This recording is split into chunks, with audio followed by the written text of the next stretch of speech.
So today's video is going to be another solved true crime case. Today we're going to be talking about the Hello Kitty murder. This is a really well-known case. It's quite a popular one that's often talked about in like true crime forums and things like that. Again, this was a channel member suggested case, so thank you so much to Horigami who suggested this one. And while we're on the topic of channel members, I just want to give you a little bit of a update. So about a year ago, almost, I activated channel members on this channel. Thank you so much, by the way, if you are a channel member. It means the whole entire world to me that you want to go that extra step and support me and the content that I make. And because I activated channel members right when it first launched, it was still kind of basic. You only had one option, like all channel members would pay $4.99 a month and they would all get the same perks. It was pretty much like Patreon but with one level. And like all that was well and good, but there were a lot of you guys that said you wanted to support me, you wanted to be channel members, but you couldn't afford $4.99 a month, which is totally understandable. But now YouTube have changed it so that you can have different tiers of channel members for different prices. So we've finally got two levels to the Eleanor Neale channel members right now. So level 1 is $1.99 a month and you get access to the community tab where we discuss cases, you can request cases and get them fast tracked. You also get that little sticker of my face next to your name in the comments. And then level 2 is all of that plus your name on the end card at the end, as it always has been. So if you're currently a channel member right now, don't worry, nothing's gonna change, your perks aren't gonna change, the price isn't gonna change, like you don't have to change anything, like you're good. Of course, if you want to go down to the $1.99 tier, that's absolutely fine as well. You'll still have access to the community tab. But don't worry if you can't become a channel member at all, like I understand. I appreciate every single one of you for supporting me in any way that you already do. Whether it's like leaving a thumbs up on my videos or putting my notifications on or commenting on my videos or just, you know, turning up and watching the videos that I put out. It does mean the world to me. Not to get soppy, but you guys have allowed me to have my dream job at such a young age and I can't thank you enough. It really does mean the world to me. Let's get into the video. I do want to give a little bit of a warning though on this case. It is very disturbing. It's kind of similar to the Junko Furuta case that I covered.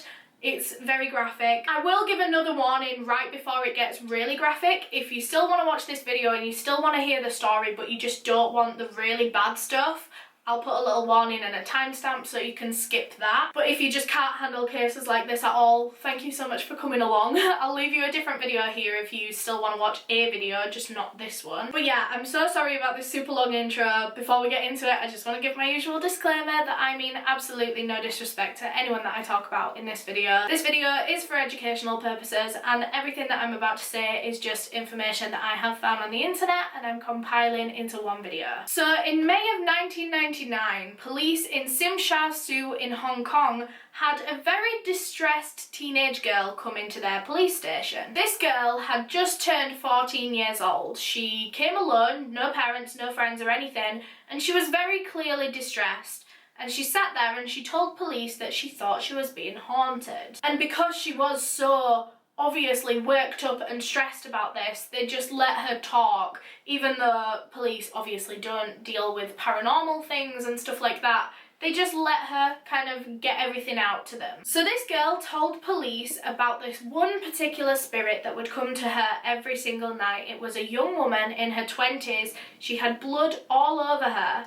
And this teenage girl felt that the only way that she could get this spirit to stop coming to her was if she went to the police. And that was when police realised why this girl had come to the police station, of all places, to talk about a ghost. This teenage girl confessed to police that she had taken part in the month-long torture and murder of a young woman in her 20s, and this spirit was the victim coming back to haunt her until she confessed. So this teenage girl, her identity has been protected through this whole case. No one knows who she really was. She's just referred to in every single source as Ah Fong. She was 14 when she went to the police station and talked about all of this. However, she was actually only 13 when she took part in this crime. But she wasn't alone in this. She was actually part of a group that did this to this woman. However, she was the youngest and she was the only female. All the other people in this group were older men in their 20s and 30s, and they were very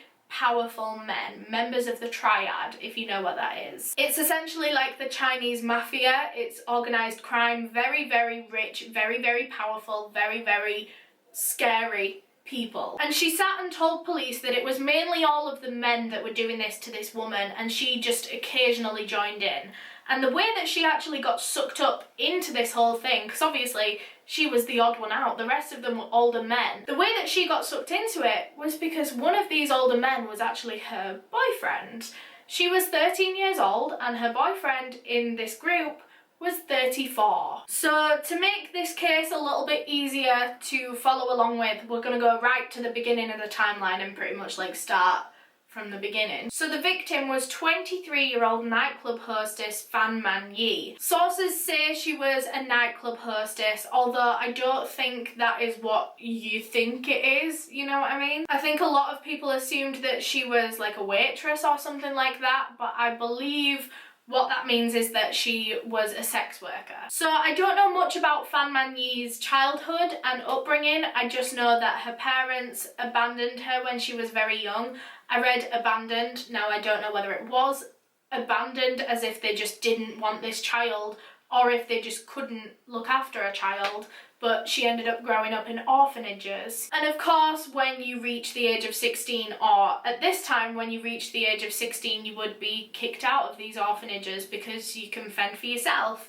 And realistically, 16-year-olds can't really fend for themselves, for the most part anyway. And so Fan Man-Yee found herself doing illegal sex work and taking drugs and doing petty crimes to be able to survive. Fan Man-Yee also gave birth to a son around this time. Some sources say it was to a husband, although this husband isn't mentioned anywhere else in any other source, so I don't know if she actually had a husband. And other sources say that this baby was to a client because she was a sex worker, which to me seems more likely, although I don't know, so. In 1997, when Man-Yee was 21 years old, she began working in a brothel rather than just on the streets. So she was still in sex work, but it was kind of more regulated.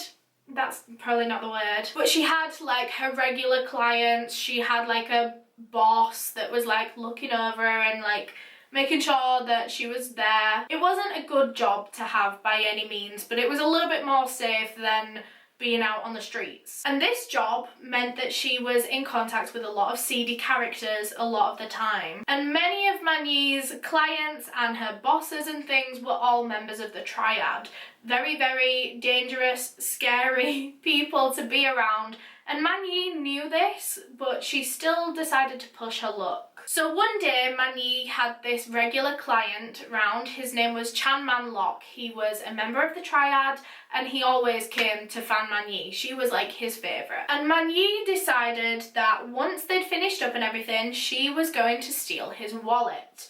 And Man-lok's wallet had around 4,000 Hong Kong dollars in it, which is the equivalent to about 400 British pounds. And of course, Man-lok eventually found out about this. I mean, there was just them two in the room. It was way too dangerous to even try, but she did. And so Man-lok demanded that Man-Yee pay back that full $4,000 plus 10,000 interest because she'd disrespected him, and he probably threatened her that if she didn't get this money to him, he would do something to her. So Man-Yee managed to get together this $4,000 and she gave it back to Man-lok, and he was like, where's the other 10,000? And so Man-Yee said that she was gonna get him it, but it was gonna take her a little bit longer.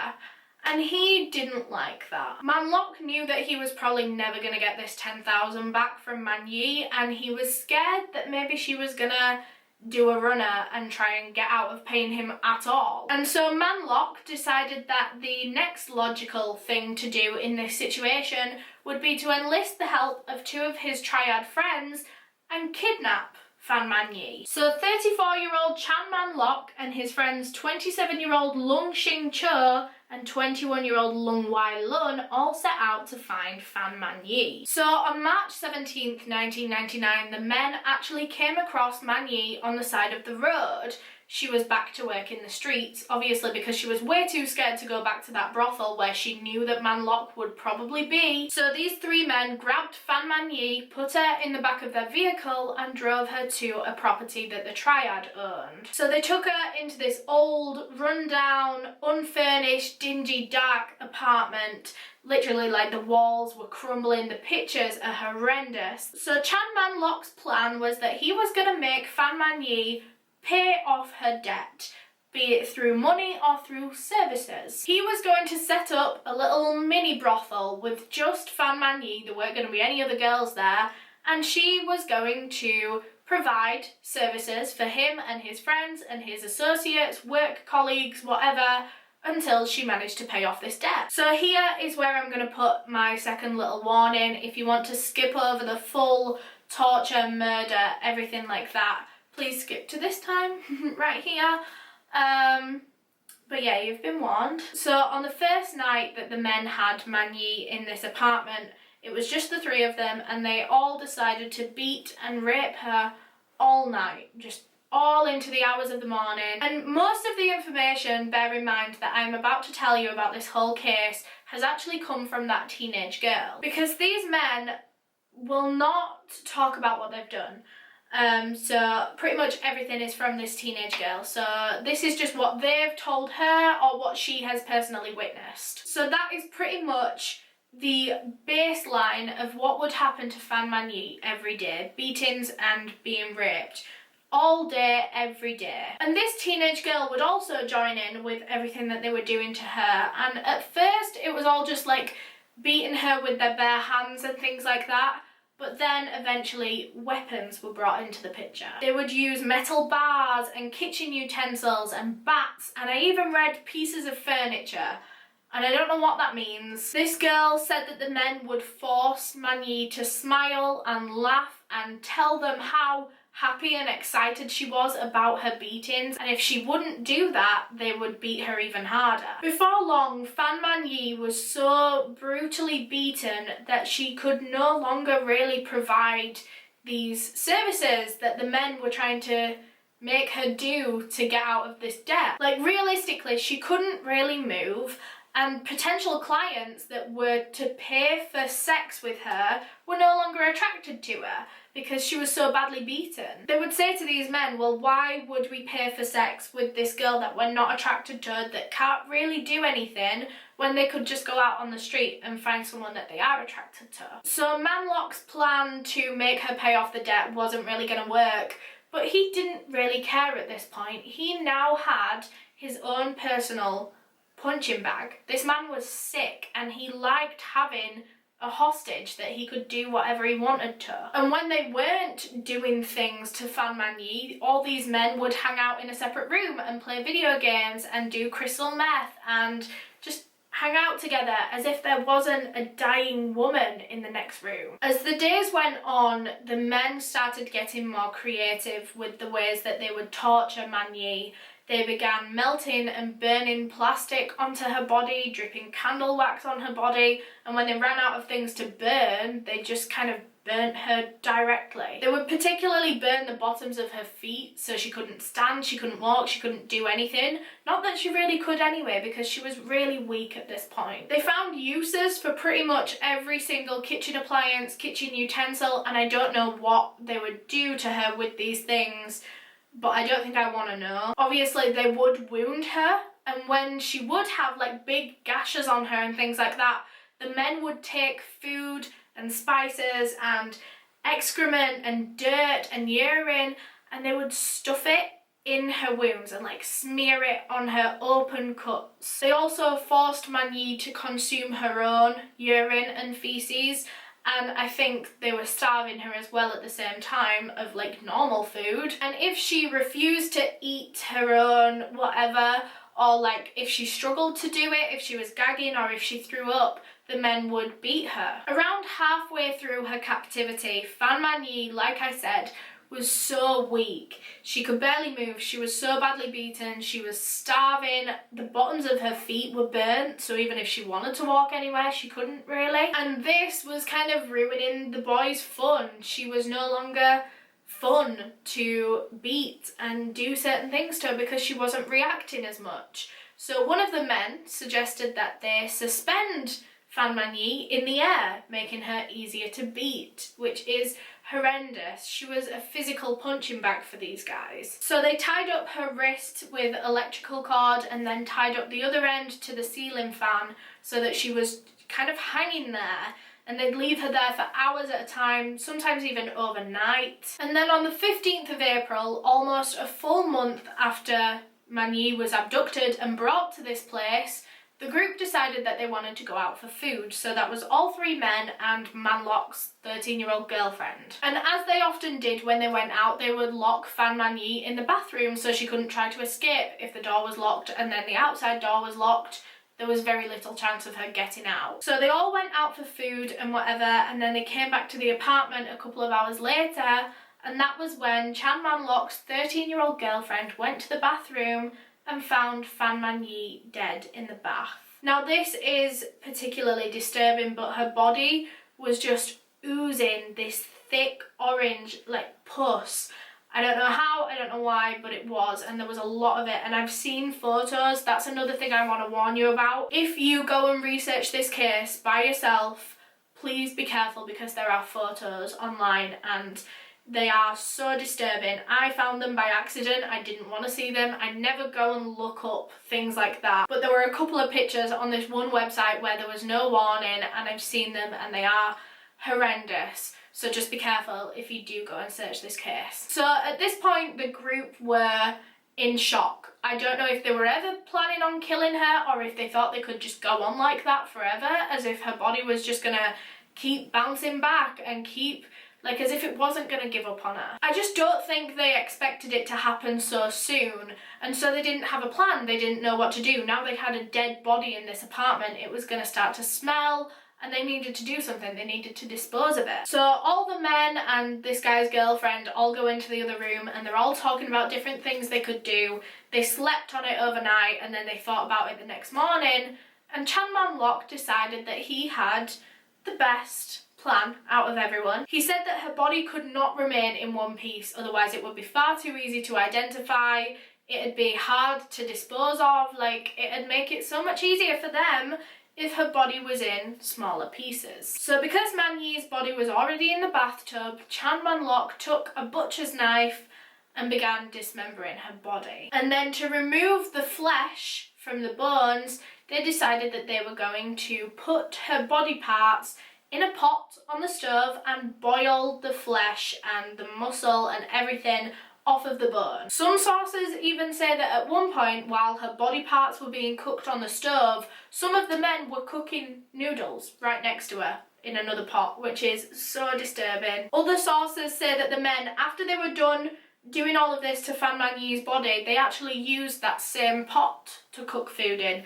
which, again, so disturbing. So if you haven't heard of this case before, you're probably wondering why it's called the Hello Kitty murder, because so far there's been no mention of Hello Kitty. And that was because once they finished boiling all of the skin, all of the tissue, all of the muscle from Fan Man-Yee's head, they actually took her skull and stuffed it inside of a Hello Kitty mermaid doll and then sewed the whole thing back up. The only things that police actually ever found of Fan Man-Yee's body were, of course, her skull in this doll, one of her teeth on the floor, and some of her organs in the fridge. But of course, without a full body, police couldn't determine the cause of death. Now this is where the case gets quite complicated. So on one hand, we've got this 13-year-old girlfriend saying this whole story, this whole torture, kidnap, murder story. Meanwhile, the men had a completely different story.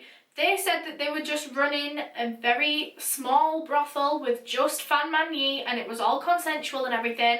However, Fan Man-Yee was a drug addict. She was addicted to meth. And on this one particular day, she accidentally overdosed on meth, and the men supposedly panicked because she was like supposed to be under their care. They weren't supposed to let this kind of thing happen. And the men said that they knew that they would be in trouble if one of their sex workers had died of a drug overdose, and so to hide the body, they stuffed it in a Hello Kitty doll and did all this stuff. Of course, the fact that they dismembered and tried to dispose of her body was very, very bad, and police could see that, and she died under their supervision either way. So while police couldn't prove that they tortured and killed this girl, they could say that she died under their supervision and then they tried to hide it, which looks very suspicious. So because of these conflicting accounts, police just couldn't charge the men with murder because there wasn't any evidence. There wasn't evidence that they had killed her. So instead, all three men were charged with manslaughter. They were all given life sentences without the possibility of parole for 20 years,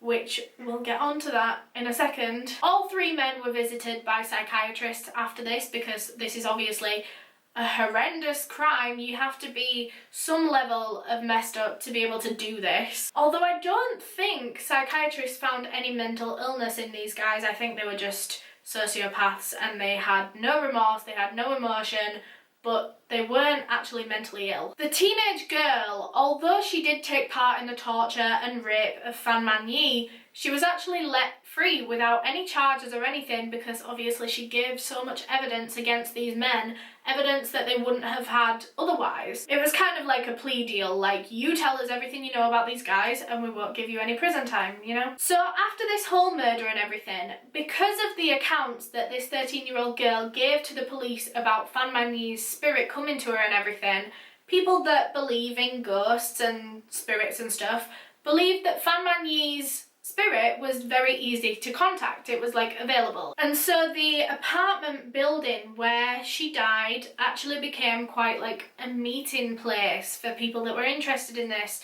people that wanted to contact her spirit. And at first it seemed quite like innocent as that can be. It just seemed like interest and, you know, just people that are into that kind of thing wanting to contact her. But after a while, it seemed to be kind of sinister. It became pretty disrespectful and people were doing questionable things at this place. And so in 2012, it was actually demolished. It was there for a long, long time. Between 1999 and 2012, the government allowed that building to still be there. You don't see that a lot, especially in the UK. Like, if a horrendous crime happens at a particular, like, address, and it's very famous and like everyone hears about this crime, that building will most likely be demolished as soon as it's done being a crime scene. Anyway, in 2016, on that lot of land where that apartment building once was, there's been a hotel built, which is equally as creepy. You would not want to stay at a hotel that was built on the grounds that a woman was tortured on. As for some updates on the men, now this is kind of scary, but obviously because this crime happened in 1999 and they were allowed parole after 20 years, that means they're allowed parole anytime now. It's 2019. I really do hope that the people at their parole hearing take into account what they've done. Like, I hope they don't just try and get them out because it'll be cheaper, you know? These men did some unthinkable things to this woman. Like, they're obviously capable of doing it again. They showed no remorse, no emotion when it happened. And I mean, I really don't think man-lok will ever be let out. He was the main guy that did the most, but I think his two little sidekicks have a chance of being let out of prison, which is terrifying. Because these two little sidekicks said that they only did what they did because they were scared of man-lok. Obviously, he was quite high up in the triad. He was torturing and killing this woman. They were like, well, if we refuse, what's he gonna do to us, kind of thing. Now, it's up to you whether you believe that or not, or whether you believe they were just 100% up for torturing and killing this woman. Scarily enough, they might be let out one day because they were just acting on fear. So as for Fan Man-Yee's son, like I said, she gave birth to a little boy just 2 years before she died, I want to say. He is actually currently a student in Singapore, and while he has no memory of his mother, obviously he was only 2 years old at the time, he does always wear one of her necklaces that police gave to him. And for now, that's all there is on this case. I guess I'll keep you updated on the guy's parole hearings, it terrifies me. It really does terrify me. Especially because I'm sat here making this video about these really powerful, scary men that have connections, and you know, I'm just asking for it really, aren't I? As for today's charity shout out, actually, just a quick little apology from Eleanor Neale. Honestly, what is new there? 2 videos ago, I said that the next charity shout out was going to be an LGBT charity shout out. However, it wasn't, and that's because I completely forgot that that video was pre-filmed because of the sponsor in it. So, you know, the LGBT charity that was supposed to be like 2 videos ago? Yeah, that's now. Today I wanted to talk about an LGBT charity from India. This is actually called the Humsafar Trust, and I'm hoping I'm saying that right. Because although India is taking some big steps in like equality and laws and everything at the moment, they still have a long way to go. Same-sex marriage is not yet legal in India, and it was only made legal to have consensual gay sex in 2018, not even a full year ago. This time last year, it was illegal for people in India to have consensual sex with a member of the same sex. The Humsafar Trust is one of the largest LGBT charities in India. It is primarily based in Mumbai, and at its very base level, it just pretty much provides a community for LGBT people in India to come and make friends and just be themselves. The charity do a lot of work to promote safe sex among the LGBT community because India has a real problem with AIDS and HIV, probably due to the criminalisation of homosexuality for so long. People weren't educated on how to have sex safely. They educate people on HIV and AIDS, they hand out different protection methods, they have clinics where they treat people. They, of course, campaign for law changes, they educate people in authority about LGBT communities, and like I said, at the base level, they just provide a community and different workshops and support groups for LGBT people. As always, if you would like to donate to the Humsafar Trust, the link will be down in the description. Really hope I've been saying that right the whole time, but I do doubt it because I am a little bit stupid. But the link will be down in the description. But yeah, thank you so much for watching this video. If you enjoyed, make sure you leave a big thumbs up and subscribe down below if you want to see some more from me, because I upload videos like this all the time. A huge thank you to all of my channel members. If you want to become a channel member and support me and the content and the videos that I make, you can click the link in the description, or you can click the join button under the video if you're on a desktop. All channel members get access to a community tab where we can discuss cases, you can request cases and get them fast-tracked.